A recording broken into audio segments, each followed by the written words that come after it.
Hey y'all, it's your captain for all things creative, coming back at you with our Love is Blind Season 5, Episode 9 review. A bunch of the off-show tea that is affecting this season. So if you are new, welcome. Please like, share, and subscribe. If you're returning, thanks for rocking with us. Let's do the tea first because it'll help with really some of the things that were going on in episode 9. Now, Aaliyah, who is in the top corner, looking so beautiful and fabulous, she did an interview with our favorite season 1 Love is Blind couple, um, the Hamiltons. They have a YouTube channel. I believe the YouTube channel is called Hanging with the Hamiltons. I'm going to put a link in the description box to the full interview, but I just want to play you a little clip of Aaliyah's side of the story because you're gonna see Lydia and Milton in episode 9 and the whole way Lydia handled, the Uche drama does come up. So it is relevant to the episode, but this tells a bigger side of the story. And then after I play Aaliyah's video, I'll show you some of Uche's receipts that he posted on Instagram. So let's see. We tried. How long was that kind of period of trying things out? About a month. Okay. Yeah. Yeah. I don't want to push too hard on this topic, but what was kind of the realization where you felt like, okay, this isn't going to work? They had been told by some of the other cast members that he was really, he just was sort of saying some things about me to them. And I guess they had like a group chat. I don't know. Never seen it, but just multiple people telling me, Aaliyah, this is what's being said and you deserve more. You're a great person. You're real. You're a great woman. And I feel like, you shouldn't have to chase after somebody. You know what you need to do, and this is by multiple people. I also was feeling it. I did try to ask him, like, what is it that, I thought we had this connection and this, what is it? I don't think he was open to it. And I'm going to be honest, I think that he wasn't truly attracted to me as well. Really? He mentioned that I wasn't his type, his ideal type.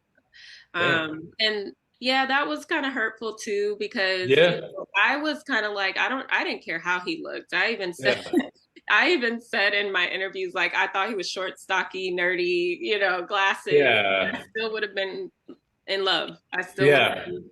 So it was a little hurtful, but I think it kind of gave me enough to be like, it's time to move on. Let's heal. Let's move forward in life.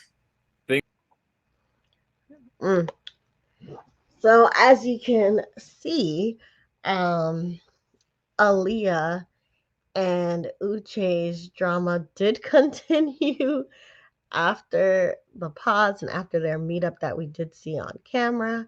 And basically, Aaliyah says that Uche was not a good person for her to stay with, and how he dogged her out in whatever group chat the guys had. Remember, Milton had talked about, texting Uche in the group chat. And low-key, I kind of feel like Milton might have been the one to, maybe tell Aaliyah what was going on, because Milton seems like a stand-up guy. And the way Uche was moving in front of Miriam and in front of Lydia, when Milton saw him dogging out Aaliyah in the group chat that they had, I'm pretty sure, either he told Aaliyah himself, or maybe Lydia used her stalking power and saw it and then told Aaliyah herself. I don't know, but it got back to Aaliyah somehow, that Uche was dogging her out once again in the group chat. So she finally let it go. I think Aaliyah was right in leaving the experiment the first time, and I don't think she should have looked back. But I guess now she has no regrets because she saw the relationship till the wheels fell off, basically, and she has tried, and no one can say that she hasn't tried, right? So, this other tea I'll talk about, but basically with Uche, he posted on Instagram about how basically the producers had added kind of like a Frankenbite to that scene with Aaliyah at the cafe. He says that he never told her that he was finished with her at that restaurant table. And this actually goes with Aaliyah's story because she also, said on her interview with the Hanging with the Hamilton YouTube channel, right, that she and Uche had got back together. And then Uche said, from what we saw at that restaurant scene, they actually kissed there. They had their first kiss, and they promised to try to work on their relationship. But again, you see how that ended up. So if you go on Uche's Instagram, I'm not gonna share it because I'm not the biggest fan of Uche. But if you look at the Ask Me Anything, the first highlight um, on his page, click on there, and it's a whole bunch of tabs of him answering questions like that. And it, again, goes with Aaliyah's version of the story as well. All right, so the next thing, I guess that was off camera that kind of showed up in episode 9 was Renee and Carter. So in episode 9, a lot of it was preparing for the wedding. You see the couples getting their marriage licenses, and then you see the dress fitting and the tuxedo fitting scenes. The way the editors tried to portray it is that Lydia brought Renee as a friend, and then when you look at the guy scene, you kind of see a bald head from the back. That would be Carter. Apparently, this couple, Renee and Carter, they had gone on a honeymoon with you know Stacy and Izzy and JP and Taylor and Milton and Lydia. So there was a fourth couple at the honeymoon compound, and they got engaged. They even went to a dress fitting, and I think they have the marriage license because a TikToker, I think her name is Ricky, something like that, found the marriage license, but it was never completed. Like they applied for it, but at least when I got married, you applied for the license, like you did the paperwork, and then you had to mail the signed copy back from, like you and the groom and whoever the witness, was. And then you get the official, you know, court record document. So apparently they did, I guess, the first step of the process. And then Renee is now married to someone new. So there was some speculation that she had a boyfriend or she was seeing the person that she really got married to while she was doing the show. But Renee has debunked that. She went on record as saying that she met the person that she married, I believe, in March, something like that. But basically, she maintains that she did not have a boyfriend during filming. She was loyal to Carter, but things just didn't work out. And then the person that she's now married to, she met basically right after she divorced with Carter. I don't know if I believe it, but Netflix went really far to cut her out of all those scenes. And again, in episode 9, I guess it would ruin a lot of footage if they completely left her out of, the fitting of the dresses. So that's why she's kind of far apart from Lydia in some scenes, but there's enough scenes where they're together, so they just acted like, Lydia brought her there.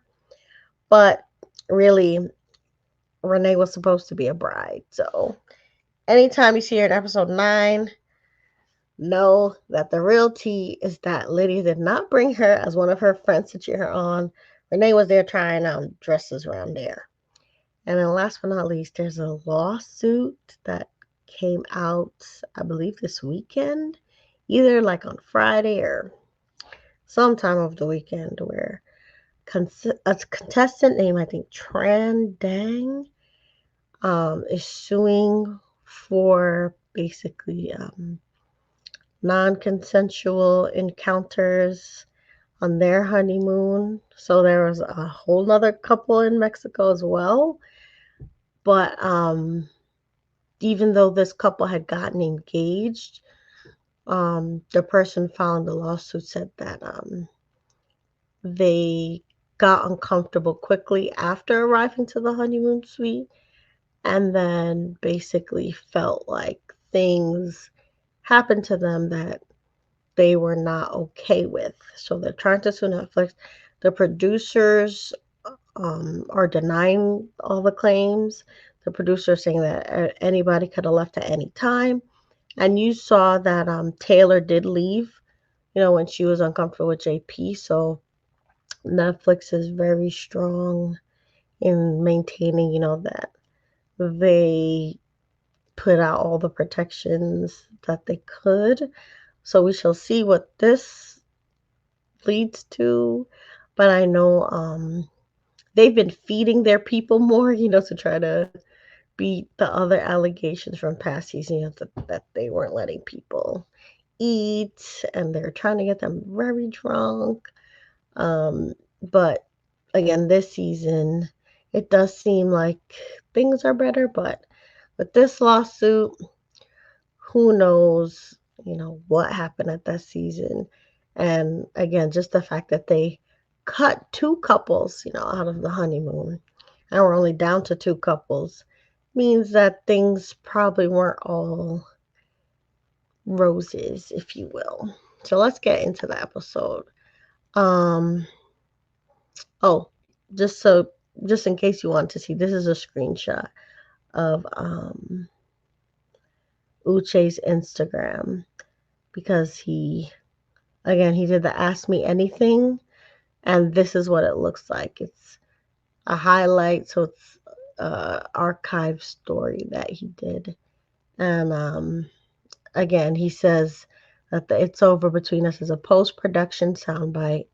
At lunch, we both forgave each other. We held hands, shared our first kiss, then we agreed to date outside the show. But he didn't really answer the question, because they asked, why did you tell it was over? Was she not what you expected looks-wise? So he is someone who tells partial truths.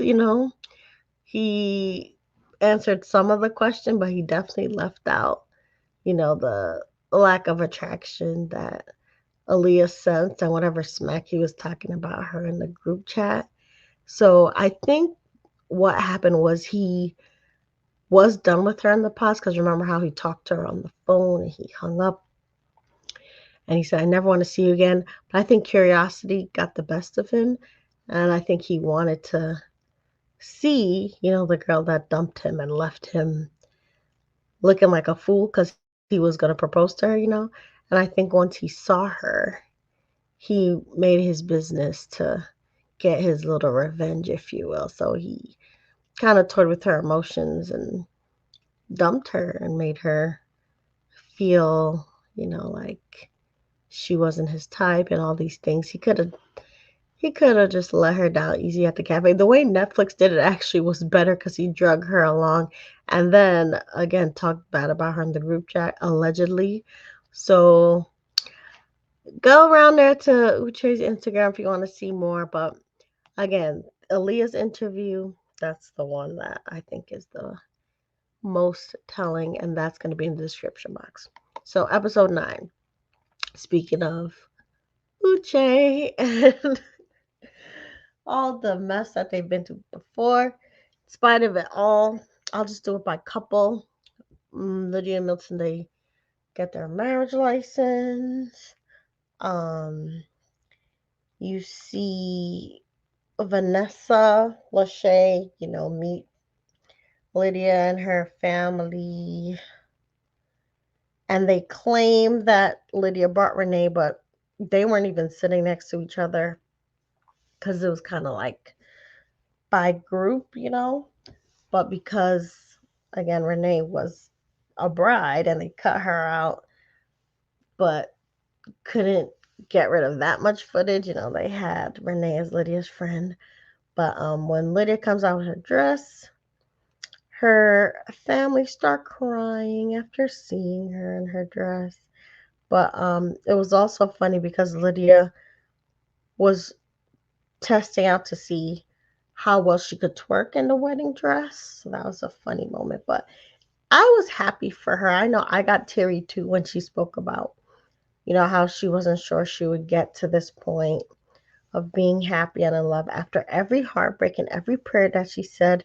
And really, we see a fraction of what mess she had gone through with Uche. So I think even if you believe that Lydia might have got the idea to go on Love is Blind from Uche, I think she's genuinely happy that she's found Milton, especially after she saw Uche try to embarrass her in front of, everybody. She's definitely done with him.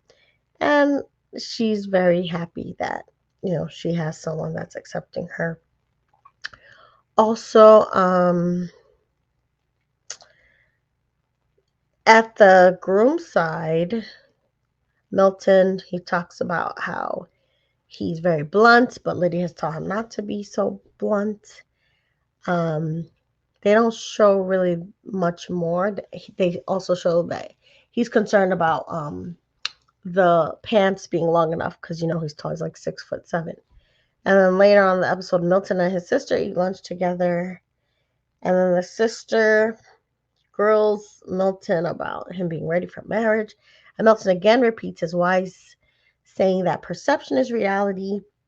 So even if his sister perceives that he's not ready, he knows in his heart that, he's ready. And the sister repeats what the mom says about marriage being a business arrangement in their family. But at the end of the day, Milton stands up for his relationship with Lydia.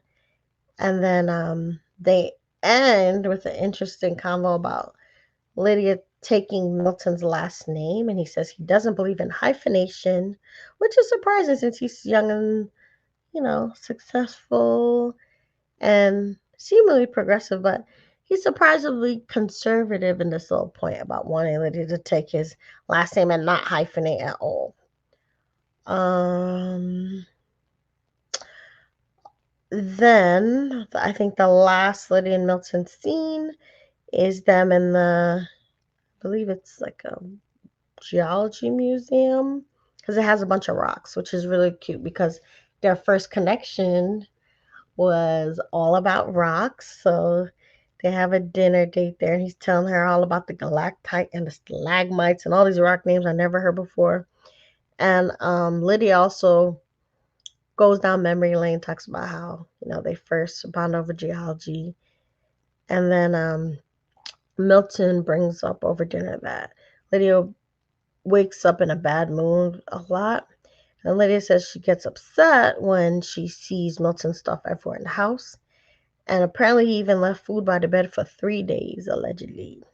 She says that she worries that he won't consider her feelings in the future. So it's not just about the dishes and all the things she's leaving about, which is nasty and messy, but it's also more so about, well, is he going to consider her and do the things that he knows bothers her or work on things, to keep her happy and less stressed out. But Milton then also explains that something that he didn't like was how Lydia handled the situation with Uche. And she says, well, she was proud of herself for how she handled it, but he actually makes a good point because she's like, I walked away twice. And he was like, exactly. You should have just walked away once. Once somebody is negative with you, doing all that stuff, you got to just nip it in the bud and not entertain negativity. And then he even brings up in the future, he's like, when we have kids, I want to teach them, not to feed into negativity and walk away, which was fair and wise and also cute because again he's thinking about a life with her and thinking about their kids together. So even though it was a tough moment for them, it seems like they're willing to weather the storm and go the distance. um yeah, because he's talking about kids, how he want to raise his kids, but to not feed into negativity. And then they get into a little argument about well, if they're having an argument or not. And Lydia's like, no, we're not arguing. We're not arguing, having a disagreement. And he's like, well, either one I don't like. And then she's like, well, do you think that I like it? He's like, well, I don't know. And she's like, well, you don't know me then. Something like that. And she walks away to take a break.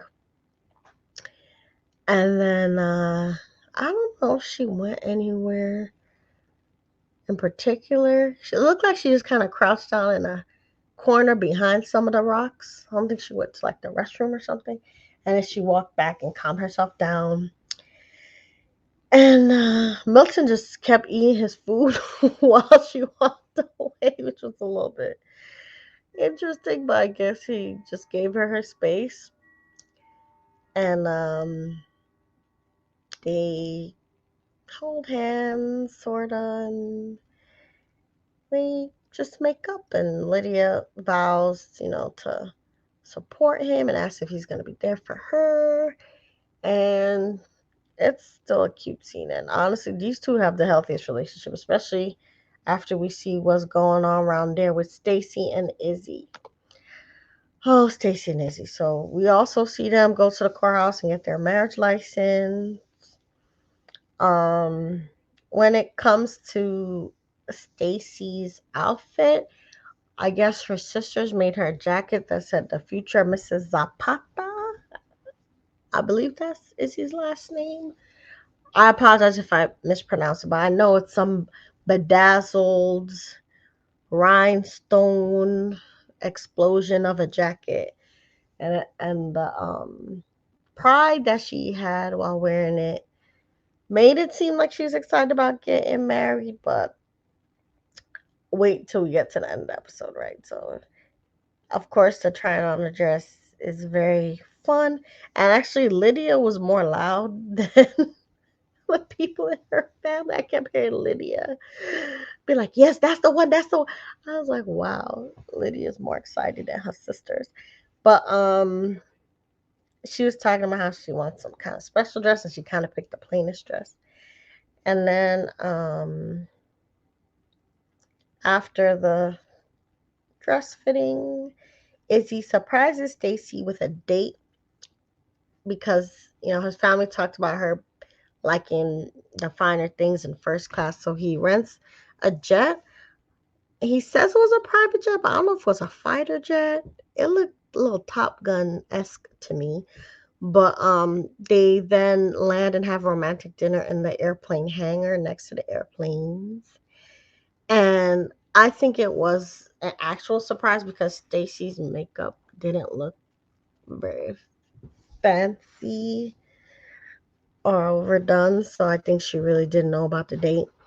And then they briefly talk about the wedding song that they might want to have, and then they dance. So the date goes pretty well, but then out of nowhere, you see Izzy and Stacy packing awkwardly. So it's clear that they had some big fight and fallen out. Don't know what it is, but when you start to piece together the clues, it seems like it's a fight about finances. So what Johnny had been saying about Izzy's bad credit. It wasn't her hating. She found out something because remember, Izzy and Johnny had a very deep connection and they talked about a lot of deep things like her being married before and him being engaged before. And she got down to the bottom of his bad credit situation.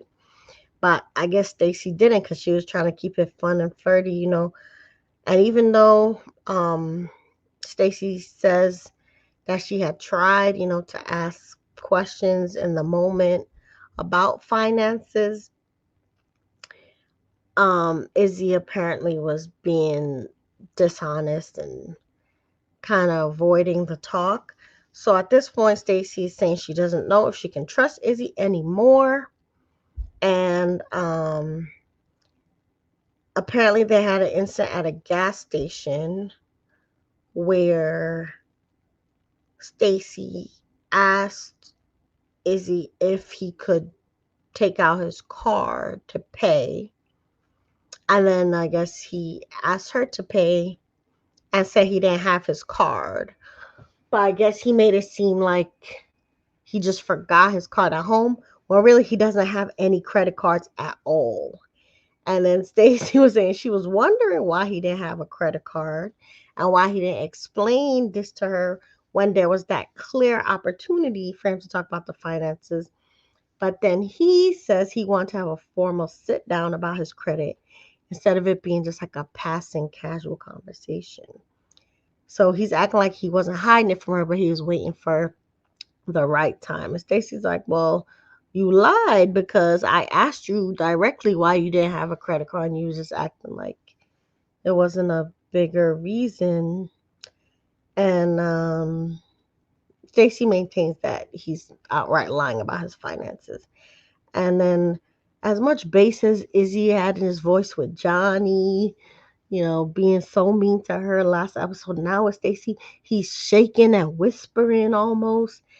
And Stacy's just grilling him, and then he admits that he's afraid to come to her with some issues that he has. And Stacy then says that they're supposed to fight through things.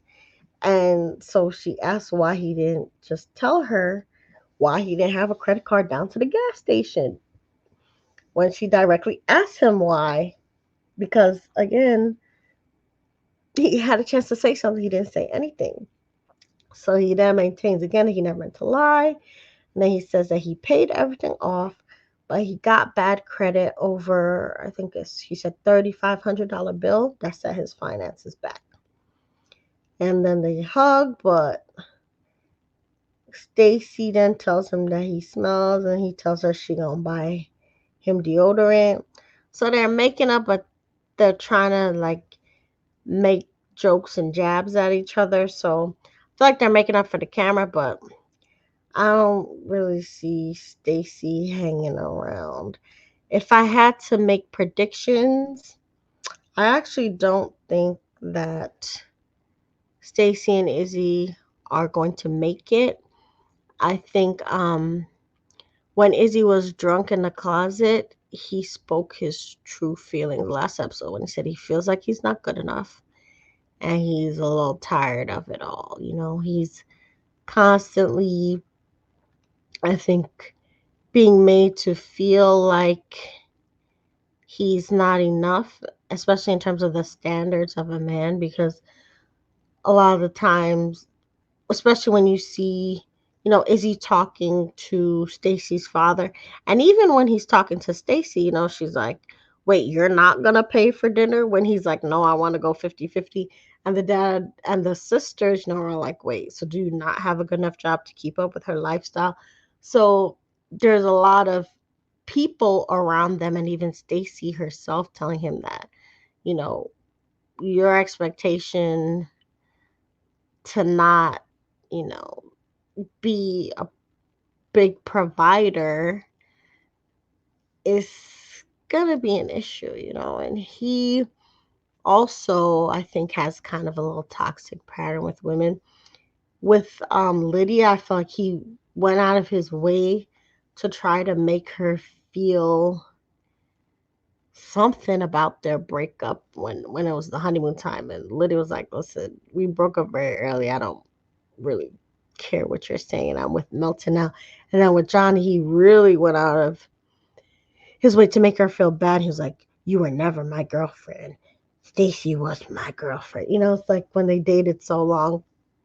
And then Stacy had to remind him, Johnny was your number one at some point. So he, I think, tries to get his sense of worth by putting down women, I think, at times. And even the trophy collection of the women's jewelry, again, I think he suffered a lot from whatever happened with his credit. It's probably embarrassing to him, about his finances not being in the place to,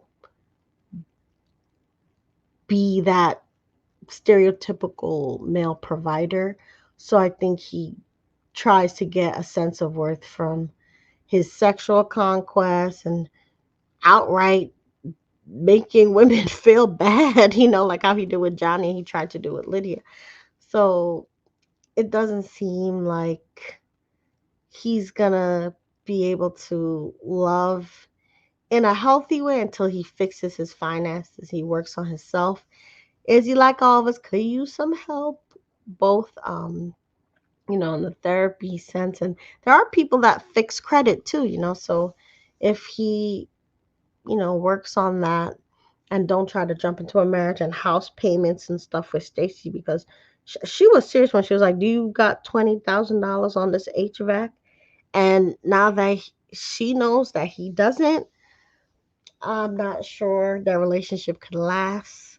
Obviously, they have a great level of sexual chemistry, but those magnums that Izzy got is not gonna pay the bills. So I don't see Stacy saying yes. I don't see Izzy saying yes either. I see Milton and Lydia saying yes, but we shall see. Put your opinions in the comments.